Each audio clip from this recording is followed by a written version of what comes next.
পাশের পাড়ায় কালী পুজো ছিল, তাই সপরিবারে রাত 10টার সময় বেরিয়ে চলে যাচ্ছি। বাইরে বেশ ভালোই ঠান্ডা ছিল, তাই মাথাটা চাপা দিতেই হতো।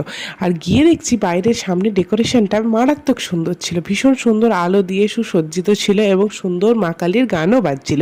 এখানে এরকম মাঝে মাঝেই ঠাকুর পুজো শুরু হয়ে যায়। তো এই যে কালী মূর্তি, মাকে প্রণাম করি। আমরা প্রথমে চলে গেলাম স্টলে পকোড়া আর কফি খেতে।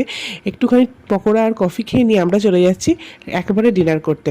তো মাম্মাকে ঘর থেকে খাইয়ে নিয়ে এসেছিলাম ভেজিটেবিলের চপ, নান, পনির, পোলাও, পটল আলুর তরকারি সব দিয়ে খাওয়া কমপ্লিট করে আমরা টাটা বাই বাই করে ঠাকুরকে আবার প্রণাম করে বাড়ির পথে রওনা দিচ্ছিলাম।